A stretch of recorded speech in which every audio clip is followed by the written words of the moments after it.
나눌 말씀 제목은 사람이 떡으로만 살 것이 아니요입니다. 저는 지난 주간에 교단의 총회에 참석하기 위해서 월요일 아침 일찍 익산으로 다른 목사님들과 함께 내려가야 했습니다. 아시는 것처럼 그 전주간이 특별 새벽 집회여서 저도 나름대로 피곤했지만 또 주일은 창립기념 주일이어서 여러 가지 행사도 다 치렀지만은 그 총회에 가야 돼서 천근만근 무거운 몸을 이끌고 내려갔습니다. 총회는 두 번째 참석해 본 거였는데요. 일정이 아주 빡빡합니다. 밥 먹는 시간 빼고는 하루 종일 아침부터 밤에 9시까지 또 시간이 연장되면 9시 반까지 앉아서 회무 처리를 같이 해야 됩니다. 게다가 이번에는 주제들이 민감한 이슈들이 몇 가지 있어서 다들 초긴장 상태였고 저도 상당히 스트레스를 많이 받았던 것 같습니다. 게다가 자리가 맨 앞자리여가지고 졸지도 못하고 졸아도 누가 말 안 하는데 맨 앞자리는 딱 집중이 되더라고요. 집중하기 싫어도 집중이 되는 자리예요. 절대 졸 수가 없는, 주무실 수가 없는 자리여서 하여튼 덕택에 엄청 저 나름대로 스트레스를 받았던 모양이에요. 왜냐하면 밥을 먹는데 노회 이제 목사 장로님들끼리 같이 식사를 우리가 하는데 밥을 먹을 때마다 제가 많이 먹더라고요. 서울에서는 보통 한 제 양의 80% 조금 맛있다 그래도 90% 정도를 먹는 편인데 절제가 되는데 이 기간에는 제가 100%를 먹고 또 더 먹고 싶어서 120%, 130%를 우겨 넣듯이 이렇게 호흡 조절하면서 많이 먹는 것을 발견을 했습니다. 물론 지방에 내려가면 음식이 또 맛있지 않습니까? 언제 또 와서 먹으랴 해서 많이 먹는 것도 있었지만 원인적으로 정신적인 원인으로 찾아보면 제가 피곤하면 스트레스를 많이 받으면 먹는 걸로 이렇게 피곤을 푸는 경향이 있습니다. 또 그러고는 숙소에 늦게 가서 피곤하니까 잠깐 정리하고 겨우 잠들기 바쁘고 또 일찍이 일어나서 또 총회 아침 먹고 빨리 나오기 바쁘니까 그렇게 한 주간을 정신없이 지냈습니다. 그런데 그 주제 후반부에 총회 마치고 오기 전에 마지막 식사하면서 놀라운 소식을 들었습니다. 우리가 첫날 노예원들이 18분이 가서 같이 식사하는데 첫날 밥을 먹었던 그 식당에서 다음날 식사한 다른 노예 목사 장로님들이 식중독을 다 일으켰대요. 한편으로는 놀래고 한편으로는 다행이다 가슴을 쓸어내리는. 그런데 또 한마디 더 하시더라고요. 그 다음날 그러니까 셋째 날에도 또 다른 노예에서 거기에 식당에서 밥을 먹었는데 그분들도 식중독을 단체로 일으켜가지고 두 분은 그 응급실에 갔다가 왔다는 말까지 왔는지는 모르겠어요. 간 것까지는 하여튼 왔겠죠. 나왔겠죠. 들었습니다. 밥 먹다가 이렇게 식중독을 일으킬 수 있구나 한번 생각을 했는데 서로 올라와서 또 뉴스를 보고 한 번 더 놀랐습니다. 그건 뭐냐면 저도 그 생새우 있잖아요. 대하라고도 하고 새우회라고도 하던데 그 밥 먹는 그 집에서 이렇게 이건 서비스처럼 이렇게 내준 게 있었거든요. 테이블마다 4명씩 앉으니까 한 접시에 4마리씩 딱 이쁘게 줄 맞춰가지고 새우를 딱 내줬는데 전 뭐 당연히 먹죠. 그거 왜 안 먹어요? 맛있게 먹었거든요. 한 마리를. 근데 생새우니까 이렇게 씹는 맛이 그 조금 이렇게 표현하기는 어렵습니다. 하여튼 그래요. 근데 다른 두 분 목사님, 제 테이블에 두 분 목사님은 왜 안 드세요? 그랬더니 아유 이러면서 안 드시더라고요. 그래서 안 먹은 걸 내가 얼른 먹을까 하다가 저분들이 또 안 먹는데 나까지 내가 굳이 내 양 먹었으면 되자고 다행히 안 먹었습니다. 근데 와서 뉴스에 보니까 충남 당진, 지방은 동네는 다르지만 같은 서해안이에요. 충남 당진에서 50대 남자분이 그거 대하 생새우회를 먹고 비브리오 폐혈증으로 돌아가셨더라고요. 이번 주간에 지난 주간에 50대 남자가 생새우 먹고 돌아 비브리오 폐혈증으로 돌아가셨더라고요. 그래서 야, 하나만 먹기를 잘했다. 그나마 정말 잘 몰랐어요. 그게 그렇게 심각한 줄은 몰랐고, 또 먹는다고 다 문제가 되는 건 아니니까 이제 그분에게도 또 여러 가지 원인이 있었을 거라고 하더라고요. 그래서 야, 먹는다는 게 이게 열심히 먹고 왔지만 식중독을 단체로 일으킬 수도 있고, 이렇게 잘못하면 돌아가실 수도 있는 거구나 하면 좀 긴장을 돌아와서 했습니다. 그래서 이제 금요일 토요일 여기 앉아서 기도하다가 주님이 마음에 감동을 주시는 게 사실은 이 말씀이었습니다.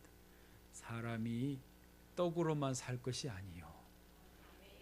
사실은 저 개인에게도 주시는 말씀이기도 하지, 우선 주신 말씀이지만 또 우리 모두에게 주시는 말씀이라고 믿어서 오늘 주제로 정하고 나왔습니다. 우리가 저 스스로 지난 그 주간을 돌아보니까 총회 일로 회무 처리로 바쁘고 또 스트레스 받고, 그래서 먹는 걸로 풀면서, 그러고 보니까 대신에 저녁에 숙소에서도 성경을 펼쳐서 읽고 묵상하는 시간을 못 가졌더라고요. 거기 총회에서 준 자료집을 읽어보는데 시간이 부족했고, 또 그건 좀 봐야 됐기 때문에, 그것도 도움이 됐기 때문에 읽었지만, 늘 서울에서 하던 대로 말씀을 펼쳐서 읽고 묵상하는 시간을 따로 못 가졌더라고요. 여러분, 생각하기에 따라서는 목사님 그게 별로 그렇게 심각한 것 같지는 않은데요 라고 생각하실 수 있습니다. 또 우리 많은 성도들도, 그리스도인들이 그렇게 사는 분들이 많습니다. 직장 다니기 바쁘고 성경을 읽기는 읽어야 되는데, 큐티 하기는 해야 되는데, 뭐 교회 나오면 또 말씀 듣고, 못 나오면 그냥 열심히 밥 먹고 살고 이렇게 사는 경우가 많지만, 저는 오늘 그게 그렇게 건강한 삶이 아니고 문제가 있다라고 오늘 말씀을 드리는 것입니다. 그게 하루하루 쌓여지면 엄청난 차이를 만들어내고 죽기도 할 수 있다라는 것을 말하는 것입니다. 오늘 본문에서 예수님은 40일 동안 광야에서 금식 기도를 하셨습니다. 금식 기도 해보신 분 계세요? 40일? 여보세요? 네. 며칠은 해보셨겠지만 저도 40일은 안 해봤습니다.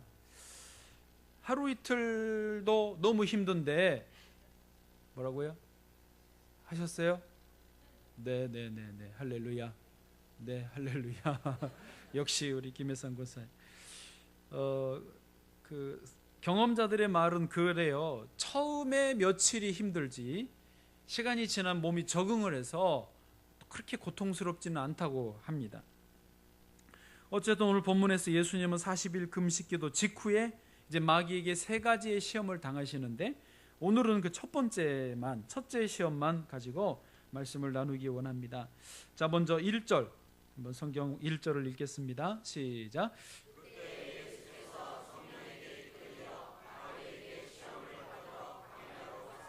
아멘. 예. 오늘 말씀에 의지해서 세 가지, 늘 하던 대로 오늘도 세 가지 나누는데, 첫 번째는 뭐냐면, 목마름, 배고픔을 경험하는 것은 우리에게 축복이 된다는 것입니다. 목마름, 배고픔은 우리에게 좋은 것이고 그것은 우리에게 능력이 된다라고 하는 것입니다. 자, 이제 2절을 읽겠습니다. 2절요, 시작. 40일을 밤낮으로 금식하신 후에 줄이신지라. 아멘. 예, 거기 줄이신지라가 오늘 나눌 첫 번째 말씀의 핵심 표현입니다. 여기 줄이신지라의 의미는 뭐냐면 헬라어로 페이나오에서 나온 단어인데요, 줄이다, 배고프다, 목마르다, 뭐 그런 뜻입니다. 그러니까 좀 정확히 말하면 예수님은 40일 동안 금식기도 하실 때는 배고프지 않으셨습니다. 우리 생각에는 금식하면 당장 배고픈데, 예수님은 40일 동안 기도하시면서 성령 충만해서 배고픔을 그렇게 극도로 느끼지는 않으셨다고 성경 주석가들은 말합니다. 오히려 40일이 끝나면 보통 우리 사람들은 이제 뭐 하죠? 먹기 시작합니다. 얼른 아이고 끝났다 할렐루야 그러면서 죽 가져와라 그러고 먹기 시작하는데, 예수님은 40일이 끝났어도 그 줄이신 상태로 한동안 더 계셨다는 것입니다. 이 말 이해되시죠? 그리고 그 줄인 상태로 지속하는 것이 우리에게 능력이 되고 축복이 된다라는 것을 말하려고 하는 것입니다. 페이나오, 줄인 상태는요, 여러 가지를 다 포함합니다. 배고픔, 목마름도 포함하지만 피곤함, 슬픔, 고통, 스트레스를 다 포함합니다. 그런 상태를 지속하는 것입니다. 이런 페이나오를 우리가 좀 시간을 갖고 지내면 그것은 우리를 영적으로, 정신적으로 깨어나게 해준다라고 하는 것입니다. 한 예로 요즘에 그 간헐적 단식 다이어트라는 게 있습니다. 들어보셨어요? 예. 또 같은 비슷한 개념으로 공복 다이어트라는 게 있습니다. 예를 들어서 하루에 16시간을 공복으로 이 속을 비우는 겁니다. 그래서 아침에 10시부터 오후 6시까지 8시간은 원하는 대로 먹고 싶은 것을 다 먹습니다. 그리고 오후 6시 이후부터 다음날 아침 10시까지는 속을 비우는, 아무것도 먹지 않고 그냥 지내는 거예요. 이런 게 일종의 공복 다이어트더라고요. 또 어떤 분은 12시간을 나누어서 12시간은 먹고 12시간은 일절 안 먹고 이러면서 다이어트를 하더라고요. 저는 개인적으로는 다이어트를 굳이 할 필요 있나 그렇게 찬성하지는 않습니다. 그러나 이렇게 어쨌든 간헐 단식 다이어트, 공복 다이어트라는 개념을 가지고 자기 스스로 먹는 것을 조절하는 것, 자기의 그 삶의 그 시간을 조절하려고 하는 것은 저는 아주 좋다고 봅니다. 자기가 먹으면서도 뭘 먹는지, 얼마나 먹었는지, 지금 이게 먹는 게 어떻게 될지를 생각 없이 그냥 먹고 안 먹고 하는 것보다는 의식을 가지고 계획을 가지고 먹고 안 먹고 하는 게 아주 좋다고 본다는 거예요. 기도할 때 이런 그 페이나오, 주리신지라의 경험을 해볼 때가 있는데요. 참 그 시간을 지내는 게 참 좋아요. 여러분, 제가 이제 제 경험으로, 작은 경험을 말하면, 여기 앞에 앉아서 혼자 낮에 오후에 와서 기도하거든요. 그러면 이런 날씨가 아주 보다 조금 전에 애매할 때가 있습니다. 약간 더운데 저 뒤에 선풍기 앞으로 가서 틀기는 조금 양쪽에 있는데 늘 여기서 하던데 덥다고 뒤로 가기는 좀 그렇고, 그렇다고 에어컨을 틀 수도 없고 혼자 앉아서 가만히 있어 봅니다. 그러면 5분, 10분, 길면 한 20분 정도 지나면 그때까지는 계속 더워요. 페이나오가 됩니다. 더워요. 힘들어요. 그렇지만 그 시간들을 지나고 나면 어느 순간에 내 몸이 스스로 차가워져요. 그래서 이 더위를 그래서 덥다라는 느낌이 사라지고 몸이 편안하게 적응되는 것을 경험을 합니다. 이 말 이해되시죠? 예. 그게 몸이, 하나님이 우리에게 그렇게 만들어 주셔서 그 환경과 상황에 적응하게 하시는 거예요. 그러면서 내 몸은 건강해지는 거거든요. 보통 우리는 더우면 더워 그러고 선풍기를 발로 틀고 에어컨을 틀어버리고, 배고프면 배고파 하고 얼른 먹으면서 이거를 충족을 바로 시켜주잖아요. 그럼 몸이 이거를 이겨낼 어떤 면역력, 적응력이 약해진다라고 하는 거죠. 음식을 먹을 때도 그렇습니다. 배가 고프면 바로 먹는 것보다는 페이나오의 시간, 그 줄이는 그 시간들을 조금 가질 필요가 있습니다. 그래서 배가 고플 때 가만히 바로 안 먹고 좀 시간을 견디면 어떻게 되죠? 예, 배고픔을 허기진 것을 느끼지만 몸이 이제 자기도 살아야 되니까 몸 안에 우리 다 축적된 거 있잖아요. 없으세요? 다 저장해 놓은 거 있어요. 배가 왜 나와요? 그거 다 창고예요. 여기 왜 잡혀요? 여보세요? 여기 왜 잡혀요? 네, 여기 잡히는 이유가 다 있다고요. 그게 그때 쓰라고 잡히는 거예요. 그럴 때 쓰라고. 네? 그럴 때 쓰라고 저장해 놨는데, 그거는 저장해 놓은 건 언제 쓰려고? 주님 오실 때까지 안 쓰려고 배가 고프면 바로바로 먹어버려. 그럼 이게 언제 이거를 쓰는 거예요? 네? 그럴 때 좀 기다리면 얘가 몸이 알아서 여기 있는 지방들을 분해하고 단백질을 분해해서 그 몸에 필요한 영양소를 보내주는 거예요. 그러면서 몸 안에 건강한 흐름이 이루어지는 거죠. 할렐루야. 그러면서 몸이 건강해지는 거예요. 체질이 좋아지는 거예요. 면역력이 생기고 적응력이 생기고. 그런 의미에서 이런 페이나오가 아주 좋다라는 말입니다. 성경에도 그런 예가 하나 있습니다. 다니엘서 1장 8절 읽어보실까요? 시작.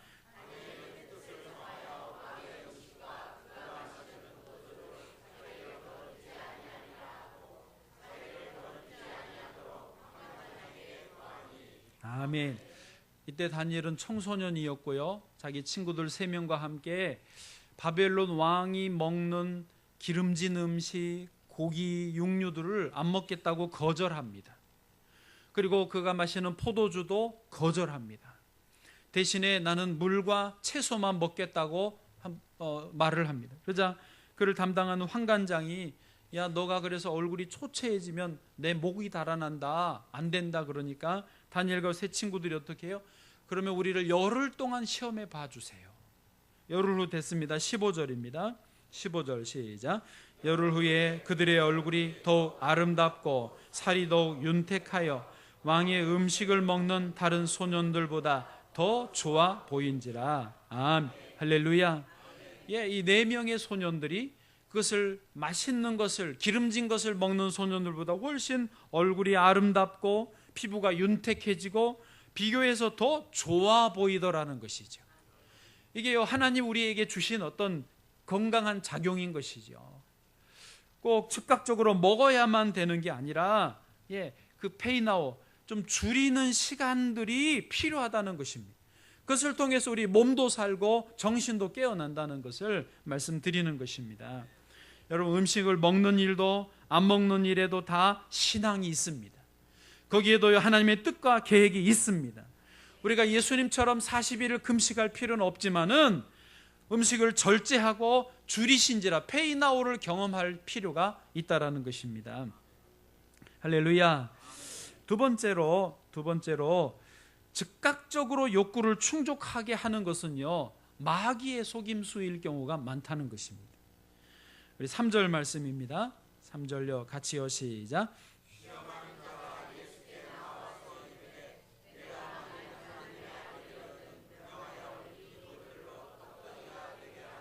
아멘.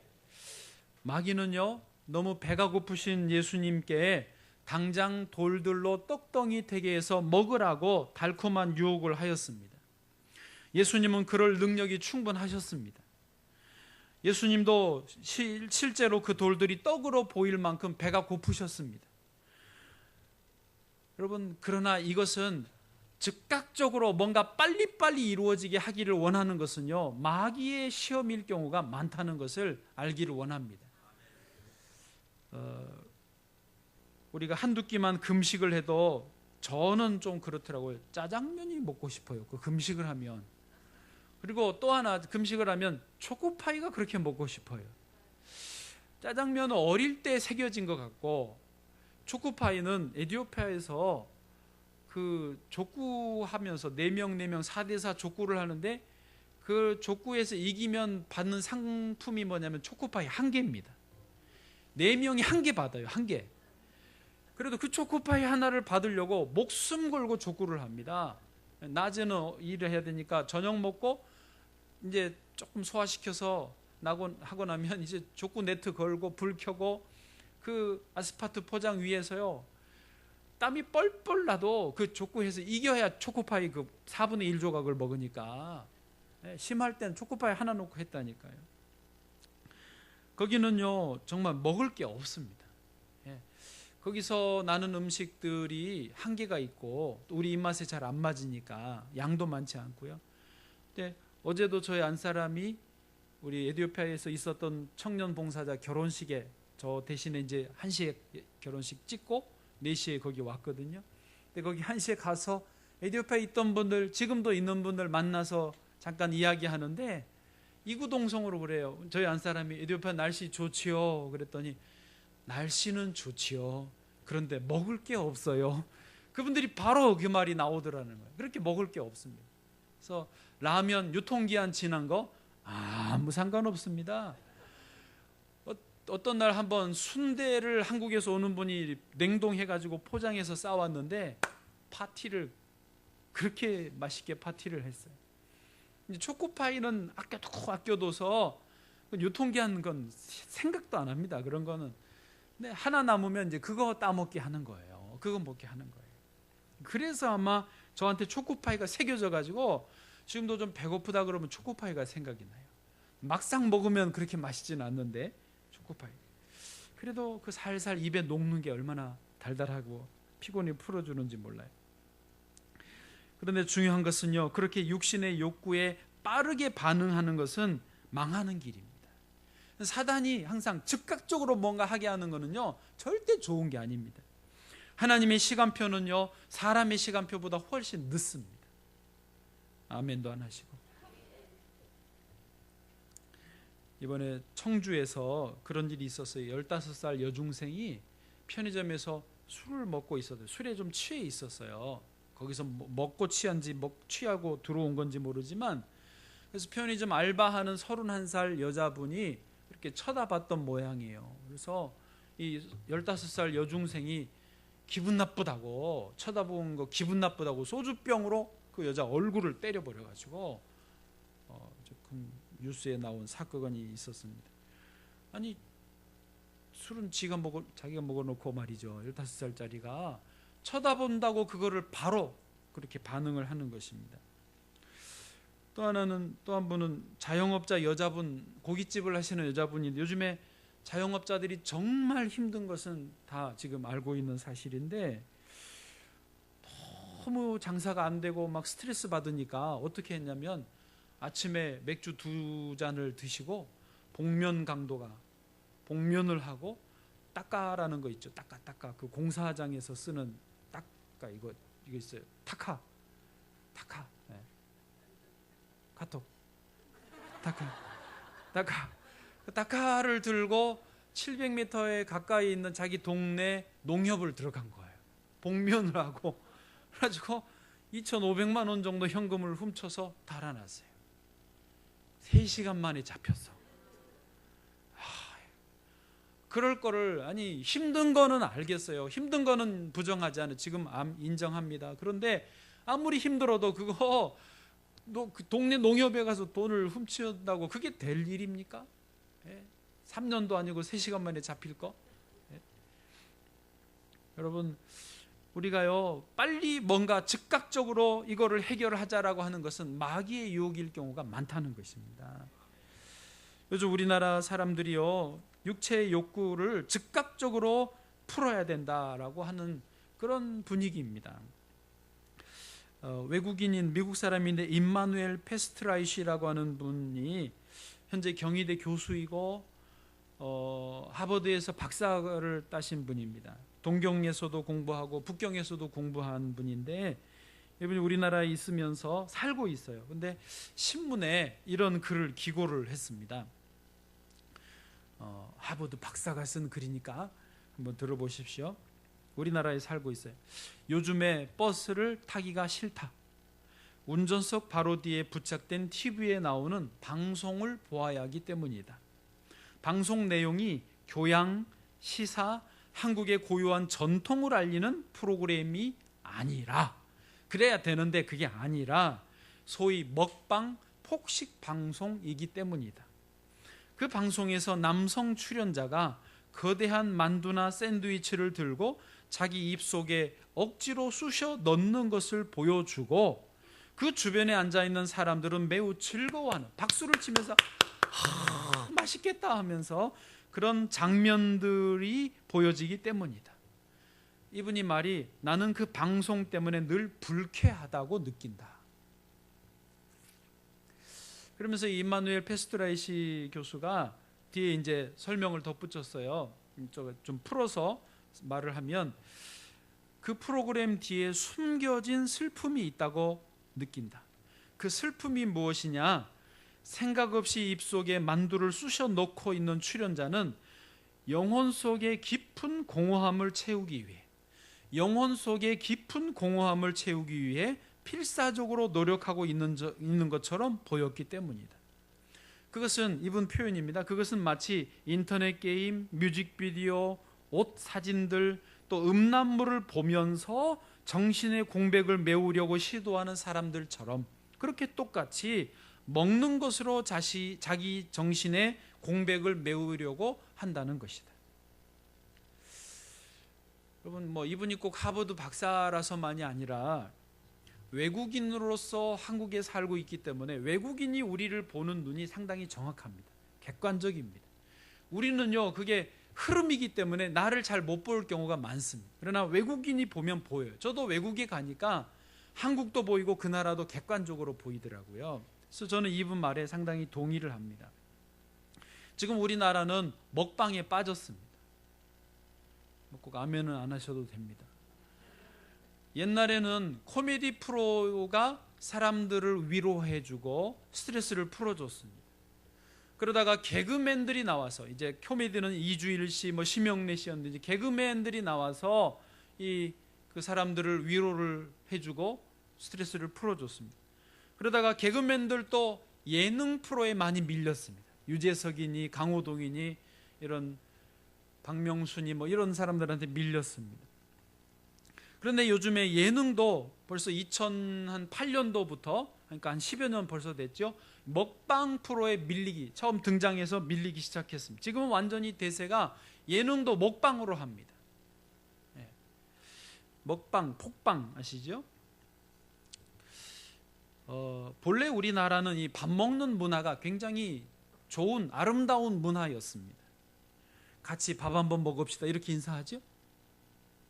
여보세요? 밥 한번 먹읍시다 이 말이 상당히 어떤 정감 있게 함께 시간 보내고 함께 교제합시다 이런 의미 아닙니까? 정을 나누고 위로와 기쁨과 격려를 주고받는 그런 문화가 같이 밥 먹는 문화입니다. 그래서 가족도 뭐라고 그러죠? 식구라고 한다는 것이죠. 식구, 밥 식자의 입구자입니다. 밥을 같이 둘러앉아서 먹는 사람이 가족이고 그게 식구입니다. 그런데 문제는 현대인들이 핵과적화되고 또 싱글족들이 늘어나면서 같이 밥 먹을 식구가 없어졌어요. 그래서 혼밥이 늘어나, 혼자 밥 먹는 거예요. 그런데도 인간의 본성 안에는 식구가 필요한데 이제 그 분석을 그렇게 했더라고요. 식구가 직접 같이 밥 먹는 식구가 없으니까 아프리카 TV에서 시작한 이 개인 이렇게 음식 먹는 먹방이 사람들에게 위로를 주는 거예요. 그래서 집에는 식구가 없지만 TV 모니터에는 식구가 있어. 그래가지고 지금 모든 사람들의 식구가 누가 됐냐? 백종원 씨가 다 식구야 이제. 나의 식구도 정종원, 너의 식구도 정종원, 다 정종원이 먹는 거 보고 위로받으면서 밥을 먹어요. 끌려갈 때는 조용하더라고요. 이 말 이해되십니까? 우리 가정들이 다 이 식구 공동체를 잃지 않기를 원합니다. 교회 공동체가 그래도 좋은 것은요, 제가 볼 때는 참 여러 가지 일들이 있어도 그래도 교회에서는 같이 밥을 먹잖아요. 예배 드리고 같이 밥을 먹는 게 이게 식구예요. 식구, 영적인 식구고 또 가족처럼 이 식구 공동체를 이루는 게 교회입니다. 우리 자녀들이 여기서 같이 밥을 먹고 자라기를 원합니다. 원래는 가정에서 먹어야 되는데, 그걸 배워야 되는데 요즘 가정들이 점점 어려워지니까 그게 쉽지 않으니까 교회에서 이것을 채워줘야 된다는 것이죠. 우리 교회가 도시에서 현대인들에게 필요한 식구 공동체 되기를 원합니다. 이제 그래서요, 세 번째로 넘어가면 하나님의 말씀을 천천히 잘 먹어야 된다는 것입니다. 오늘 보면 4절을 읽겠습니다. 4절로 시작. 예수께서 대답하여 이르시되 기록되었으되 사람이 떡으로만 살 것이 아니요 하나님의 입으로부터 나오는 모든 말씀으로 살 것이라 하였느니라 하시니. 아멘. 날씨가 흐리면 몸이 저기압에서 가라앉습니다. 그래서 설교를 들으면 얼마나 졸린지 몰라요. 설교 들을 때 주무시는 거는 잘하시는 거예요. TV 볼 때는 못 주무시잖아요. 그러니까 설교 들을 때 주무시기를 바랍니다. 축복합니다. 귀만 열려 있으면 되죠. 하나님의 말씀은요, 인스턴트 식품처럼 자극적이지 않습니다. 그리고 하나님 말씀은 맞아요. 오래 묵은 된장처럼 그렇게 천천히 먹고 또 먹고 하면서 우리를 건강하게 하고 살지게 하는 것입니다.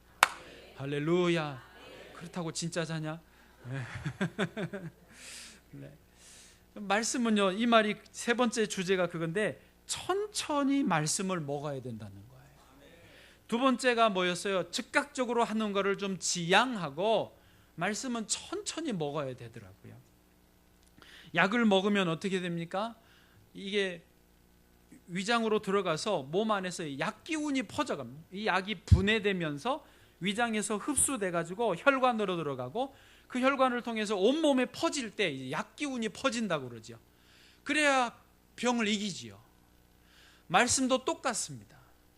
말씀을 먹으면 반짝하고 돌짝밭에 뿌려진 말씀처럼 가시덤불에 뿌려진 말씀처럼 그렇게 되면 안 되고, 말씀은 옥토에 뿌려진 씨앗처럼 천천히 그 사람의 심령 깊숙이 들어가야 말씀이 육신이 되는 것입니다. 말씀이 능력이 생기는 것입니다. 말씀의 복을 받는 것입니다. 그러므로 말씀을 먹을 때 서두르면 안 돼요. 즉각적으로 하려고 하면 안 된다는 것입니다. 그래서 말씀은요, 제가 안 졸리게 하려고 애를 쓰지만은 말씀을 듣다 졸리는 거는 축복입니다. 따라해 보세요. 말씀은 천천히 먹어야 한다. 말씀은 내 몸 안에 퍼져야 한다. 아멘. 우리는 그런데 너무 급해요. 너무 바빠요. 너무 정신없이 살아요. 스트레스 많이 받아요. 차분히 말씀을 앉아서 먹을 시간이 없고 그것을 다시 곱씹으면서 묵상할 여유가 없어요.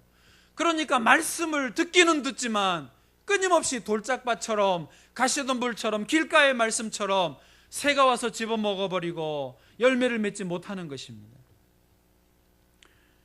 힘들어요. 사는 게 그래서 힘들어지는 것입니다. 아모스서 8장 11절 말씀 한번 같이 읽어보겠습니다. 시작. 주 여호와의 말씀이니라. 보라, 날이 이를지라. 내가 기근을 땅에 보내리니 양식이 없어 주림이 아니며 물이 없어 가람이 아니요 여호와의 말씀을 듣지 못한 기갈이라. 아멘. 말씀은 우리에게 들려지고 있습니다.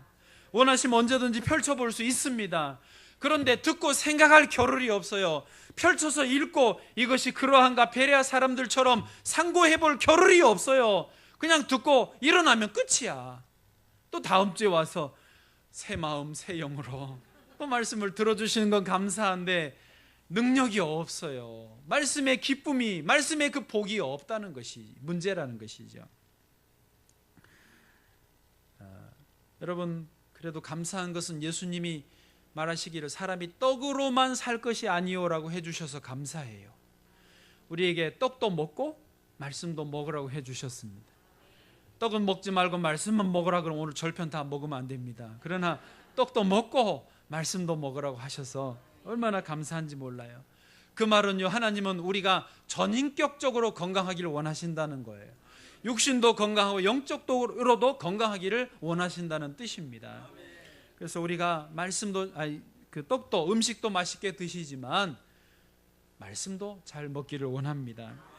저는 우리 권사님들이 집사님들이 둘러앉아서 어디 집이 맛있다, 뭐 어떻게 먹으니까 맛있다, 설탕 대신 올리고당을 넣어야 좋다, 뭐 꿀은 비싸다, 예, 다 좋은 이야기예요. 그러나 제가 거의 들어본 일이 없는 게 말씀을 어디 은혜 받았다, 말씀대로 살았더니 이런 은혜가 있었다, 이런 이야기를 한 거를 들어본 적이 별로 없어요. 다 주여 제 책임입니다. 벌은 제가 받겠으니까 여러분 다시 너무 육의 양식만 이야기하지 말고 영의 양식도 좀 이야기하며 삽시다.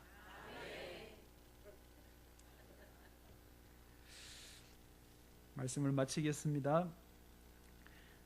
우리 주변에 목사님 한 분이 아들이 성악을 공부하고 독일에 가서 최고급 과정을 마쳤어요. 독일에서. 그리고 그 도시의 극장의 배우로, 뮤지컬 오페라 배우로 취업이 돼서 일을 하고 있습니다. 결혼도 했고 어린 아주 갓난 아들 또 하나 있습니다. 근데 아버지 목사님에게 그러더래요. 아버지, 제가 한국에 가서 살 것 같지는 않아요 라고 했습니다. 상당히 아버지 실망할까 봐 완곡하게 표현한 건데 속으로는 나 절대 한국 안 갑니다, 그 뜻이죠. 예. 그래서 아버지가 굉장히 섭섭해서 혹시 대학에서 교수로 초빙을 해도 안 올 거냐? 그래도 안 갈 것 같습니다 라고 말을 해서 아버지가 몹시 실망하셨다고 그 목사님이 말하는 걸 들었습니다. 근데 왜 안 오려고 하느냐? 이유가 뭐냐면 독일이 살기 좋다는 것입니다. 여러분, 살기 좋다는 말이 무슨 의미인지 아십니까?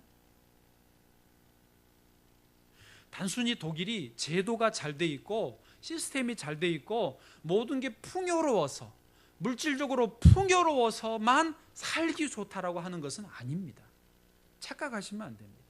살기 좋다라는 것은요, 우리 목사님도 두어 번 갔다 오셔서 저한테 하는 말이 여유가 있다라는 거예요. 저녁이 되면 가게마다 불이 다 꺼져 있고 사람들이 많이 안 다니고 다 집에 대부분 들어가 있다는 거예요.